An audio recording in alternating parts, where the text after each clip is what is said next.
Mimpi buruk Xi Jinping terjadi saat ia dilarikan ke bunker aman. Rudal nuklir mengarah ke pangkalan militer dan kota di Tiongkok.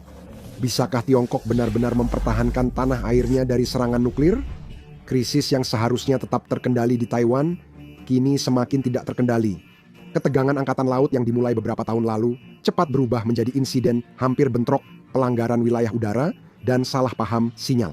Amerika Serikat segera mengirim pasukan ke wilayah itu untuk menstabilkan situasi. Namun, Beijing tidak menganggap ini sebagai stabilitas. Situasinya pun cepat memburuk.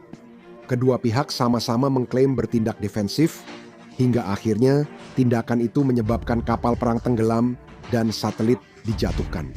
Karena kerugian membesar dan tekanan melindungi Taiwan, Amerika Serikat siap meningkatkan eskalasi.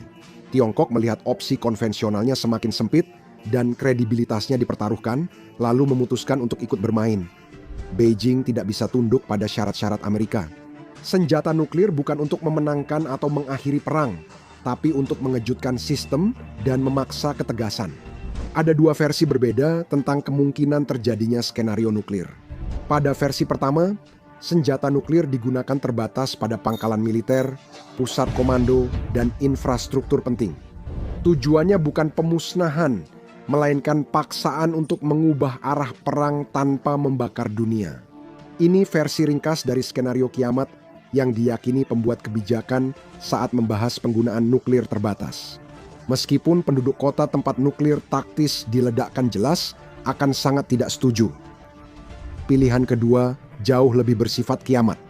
Tiongkok menghadapi serangan nuklir besar dari segala arah yang bertujuan melumpuhkan pertahanannya. Bukan hanya beberapa hulu ledak saja.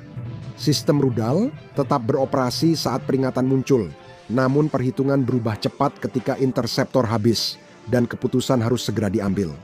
Pertanyaannya kini, bukan seberapa banyak kerusakan bisa dicegah Tiongkok, tapi seberapa besar negara yang masih bisa bertahan dan berfungsi. Ada sesuatu yang sangat penting untuk dipahami tentang pertahanan terhadap rudal nuklir. Meski punya pencegat tercanggih, jika negara tak bisa mendeteksi ancaman dengan akurat, mereka seperti bermain dodgeball sambil tutup mata. Tiongkok menyadari hal ini. Pada 2010, mereka mulai membangun jaringan satelit peringatan dini versi sendiri. Pada tahun 2017, mereka mulai meluncurkan apa yang mereka sebut secara samar sebagai satelit eksperimen teknologi komunikasi, sistem yang memantau tanda panas dari peluncuran rudal. Mereka hanya bertujuan mendeteksi pancaran inframerah dari mesin rudal balistik antar benua, Intercontinental Ballistic Missile. Di bawah sana, sekitar 22.000 mil satelit hanyalah sebagian dari ceritanya. Tiongkok membangun instalasi radar besar yang mampu mendeteksi peluncuran rudal hingga 2.500 mil. Radar-radar itu dipasang strategis di seluruh negeri, termasuk satu yang menghadap Alaska, tempat asal Intercontinental Ballistic Missile Amerika.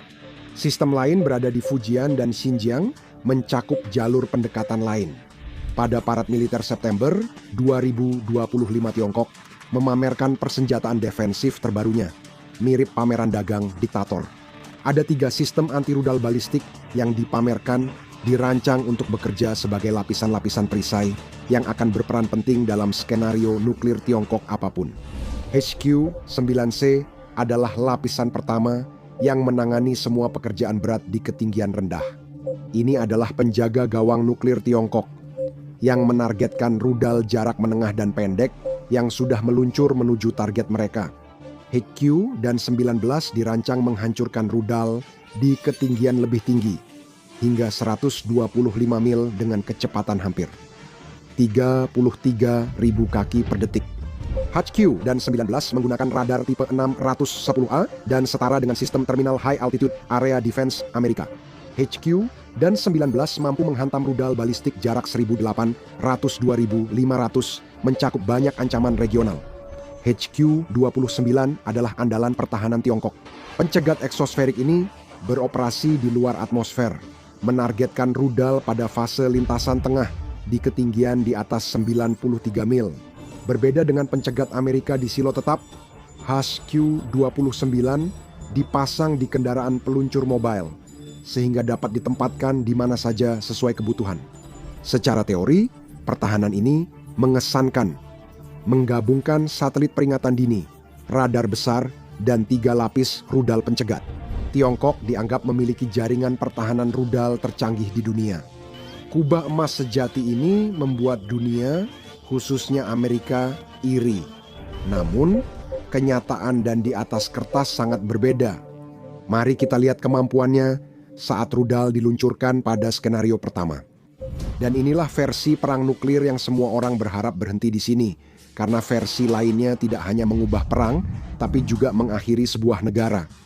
Di suatu tempat di Pasifik, 2 kapal selam kelas Ohio milik Amerika berada dalam siaga tinggi, yang berarti mereka berada dalam jangkauan dan siap meluncurkan rudal kapan saja. Masing-masing membawa 20 rudal Trident 2. Setiap rudal membawa 6 hulu ledak, artinya 2 kapal itu punya 240 potensi serangan nuklir yang tak terlihat siapapun. Untungnya, perintahnya bukan memulai kiamat total. Namun mereka sadar mengirim pesan dari atasan bisa membuat mereka jadi pemicu awal. Paket targetnya 15-20 hulu ledak untuk melumpuhkan kemampuan balasan Tiongkok di sekitar Taiwan, bukan menghancurkan peradaban Tiongkok. Itu perbedaan penting. Daftar target mencakup hal paling penting. Tiongkok tidak ingin markas Komisi Militer Pusat di luar Beijing diledakkan, karena di sana keputusan peluncuran nuklir dibuat. Ada ladang rudal Dongfeng, 41 di Provinsi Gansu dan Heilongjiang, berupa silo penyimpanan interkontinental balistik misil darat milik Tiongkok. Pangkalan Angkatan Laut Longpo di Pulau Hainan adalah pelabuhan utama kapal selam rudal balistik kelas Jin Tiongkok yang masing-masing membawa belasan rudal nuklir. Tambahkan lokasi penyimpanan hulu ledak di daerah terpencil dan radar peringatan dini. Anda pun sudah punya paket target untuk melumpuhkan kemampuan Tiongkok membalas. Hulu ledak yang dipakai Amerika adalah W8, sekitar 475 kiloton. Bom yang meluluh lantakkan Hiroshima berkekuatan 16 kiloton ini 30 kali lebih kuat dan hanya butuh 25 menit dari peluncuran hingga dampak. Begitu rudal Trident Amerika itu menembus permukaan laut, satelit Tiongkok yang mengorbit bumi langsung mendeteksi tanda inframerah dari mesin roketnya. Itu benar-benar tidak bisa dihindari. Peluncuran rudal itu seperti menyalakan 20 suar raksasa di tengah gelap. Peringatan segera menyebar di jaringan militer dan Tiongkok bereaksi. Ini fase paling berbahaya dari pertukaran nuklir. Jendela keputusan dimulai oleh beberapa orang yang menatap layar. Di pangkalan 37 fasilitas kesadaran domain antariksa Tiongkok, operator mengamati jejak-jejak di monitor. Mereka butuh 60 detik untuk memastikan ini bukan latihan. Ancaman ini nyata dan datang cepat. Pimpinan Tiongkok harus memutuskan apakah situasi ini tetap terbatas atau lepas kendali. Apakah mereka akan meluncurkan serangan sebagai respons peringatan dengan risiko perang nuklir penuh jika serangan itu sebenarnya masih terkendali, atau mereka menunggu dengan risiko kehilangan pusat komando dan komunikasi. Para komandan harus memilih apa yang dipertahankan karena pencegat terbatas. Silo rudal Beijing dan pangkalan kapal selam tidak bisa semuanya dilindungi. Setiap pencegat yang ditembakkan ke satu target akan membuka target lain. Saat rudal naik ke atmosfer, radar Type 610A di darat mengunci mereka. Sistem komputer menghitung lintasan dan memprediksi tujuan tiap hulu ledak. Targetnya bukan kota, melainkan infrastruktur komando. Para ahli strategi menyebut ini serangan counter force untuk melumpuhkan militer. Sistem pertahanan sipil diaktifkan. Kota besar modern di Tiongkok hampir tak menyediakan perlindungan memadai. Tempat perlindungan ada, tapi banyak yang usang, sulit diakses, atau terlalu jauh. Mengevakuasi jutaan orang dalam waktu sesingkat itu adalah hal yang mustahil. Bagi sebagian besar warga sipil yang berada di dekat target militer, peluang bertahan hidup sangat bergantung pada lokasi mereka saat peringatan datang. Pada tahap ini, pertahanan sipil fokus mencegah kepanikan, bukan menyelamatkan nyawa. Saat Tiongkok sadar, hanya ada 20 menit untuk merespons. Otorisasi peluncuran diberikan ke baterai mobile HQ-29 di sekitar Beijing dan Mongolia Dalam. Para komandan menerima solusi penembakan. Perhitungan matematika yang sangat kompleks memberitahu setiap interseptor kemana harus pergi dan kapan harus sampai di sana, bahkan jika interseptor berhasil. Kerusakan tak hanya di area ledakan. Pangkalan yang selamat bisa tetap kehilangan listrik, komunikasi, atau bahan bakar. Pesawat utuh, tapi tidak bisa terbang karena pulsa elektromagnetik merusak avionik. Unit-unit masih aktif, namun terputus. Secara teori, Tiongkok masih punya pasukan, tapi koordinasinya kacau. HQ-29 Interceptor harus bertabrakan langsung dengan hulu ledak yang masuk, artinya kontak serius diperlukan. Semua itu terjadi saat hulu ledak melaju 23 kali kecepatan suara di ruang hampa. Rudal pencegat HQ buatan Tiongkok dirancang menahan gaya J ekstrim saat bermanuver, percepatan yang bisa melumat tubuh manusia. HQ-29 misalnya menggunakan mesin roket padat 2 tahap dan panduan radar serta inframerah untuk melacak sasarannya. Beijing memutuskan meluncurkan 40 rudal untuk mencegat Trident Amerika, 2 rudal per target. Perlindungan ekstra sangat penting saat senjata nuklir terlibat. 15 menit sebelum benturan, saatnya memperhitungkan matematika, bahkan dalam uji coba ideal yang dioptimalkan untuk sukses. Terminal High Altitude Area Defense. Amerika punya tingkat intersepsi 89%. Kita asumsikan sistem Tiongkok juga di 85%. Dengan 40 pencegat melawan 20 hulu ledak, sekitar 16-17 hulu ledak berhasil dicegat. Jadi 3-4 hulu ledak lolos. Ledakan 1.425 sampai 1.900 kiloton akan menghantam wilayah Tiongkok. Sekitar 100 kali kekuatan bom Hiroshima dan tersebar di beberapa target. Sebuah hulu ledak menghantam pangkalan angkatan laut Longpo di Pulau Hainan pukul 8.47 pagi. Wa-8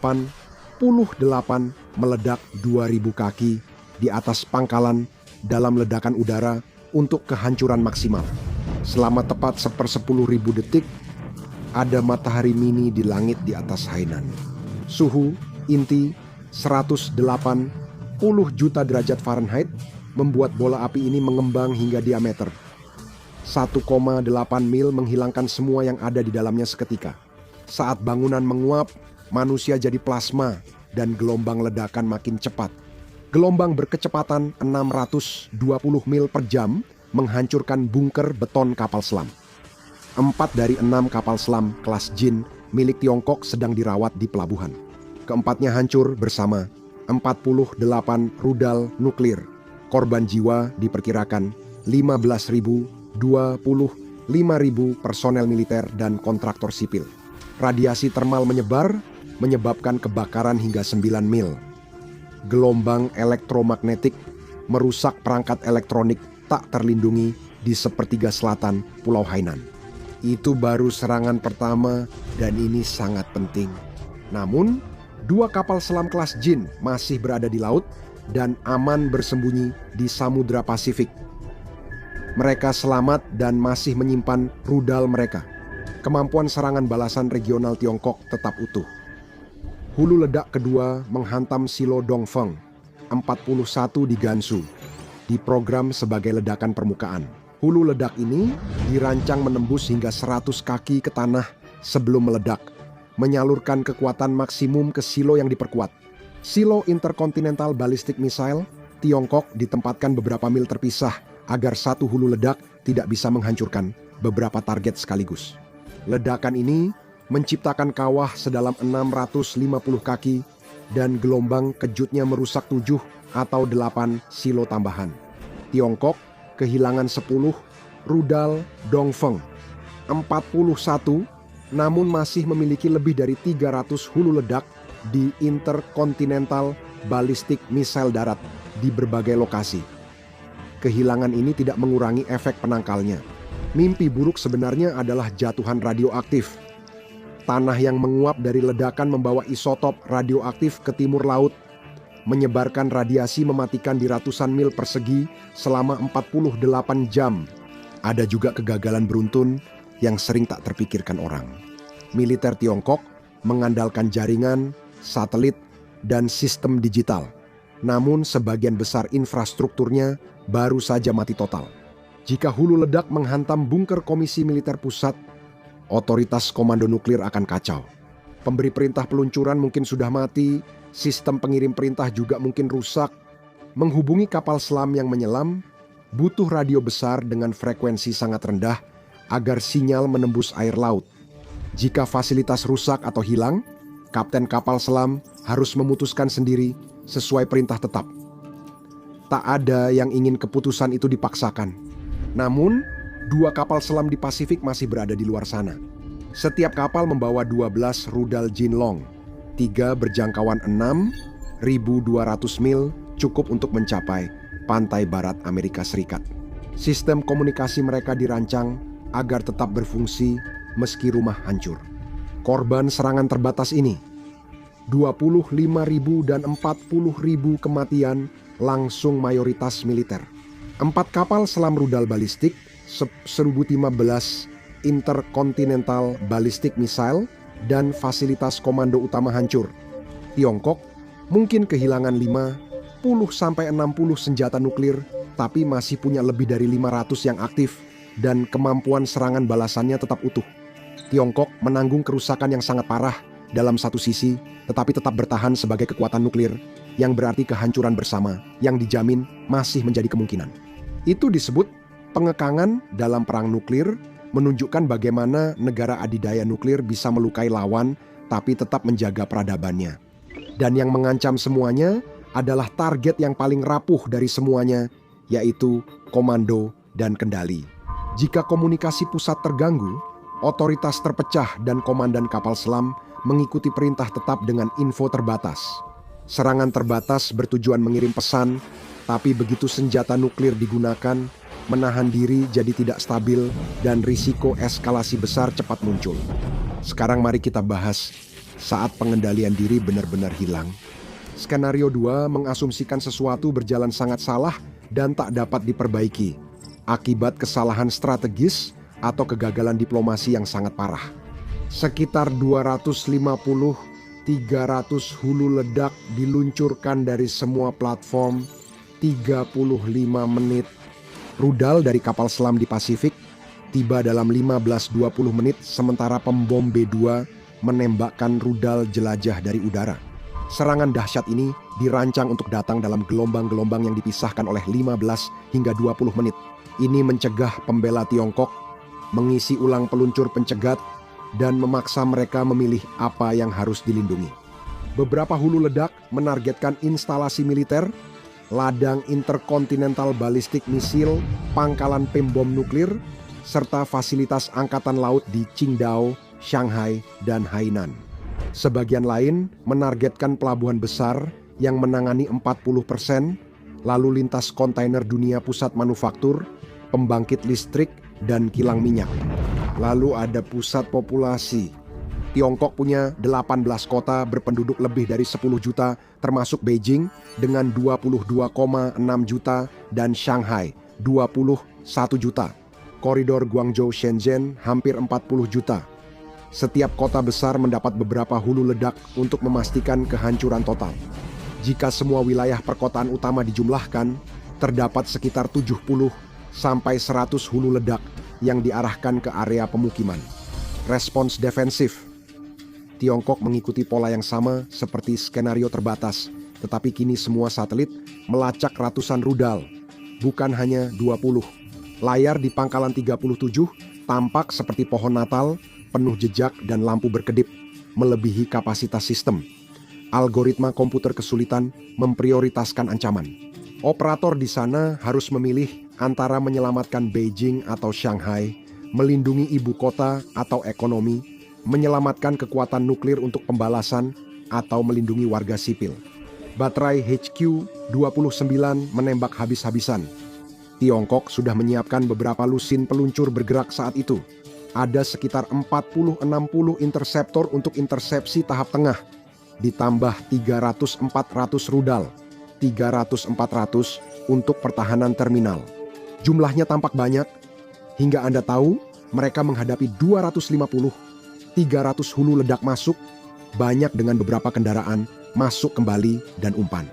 Meski semua interseptor Tiongkok bekerja sempurna, yang tidak mungkin Perhitungannya tetap tidak masuk akal. Mereka mungkin hanya bisa menghentikan 15-20% musuh dalam kondisi pertempuran terburuk saat komunikasi terganggu dan sensor kewalahan. Mereka mungkin hanya mampu menghentikan 10% sehingga 200-240 hulu ledak tetap mengenai target. Ledakan pertama terjadi di atas lapangan Tiananmen, Beijing. Bola api berdiameter lebih dari 2 mil membuat kota terlarang Tiananmen dan sekitarnya langsung lenyap dalam kilatan api hebat. Gelombang ledakan menghancurkan area hingga 5 mil, meruntuhkan semua bangunan dan menewaskan semua orang. Hampir 1 juta orang tewas seketika dalam radius 9 mil. Tiongkok mengalami kerusakan hebat dan jutaan korban jiwa. Beijing dihantam. 15 hulu ledak tambahan yang menyasar distrik dan instalasi militer berbeda. Perkiraan konservatif menyebutkan 18-20 juta kematian langsung di ibu kota. Shanghai yang lebih padat dari Beijing kehilangan 20-22 juta orang. Dalam serangan serupa, megalopolis Guangzhou Shenzhen, koridor perkotaan berkesinambungan, mencatat 25-28 juta korban jiwa. Chongqing, Chengdu, Tianjin, Wuhan, dan Xi'an menerima beberapa serangan.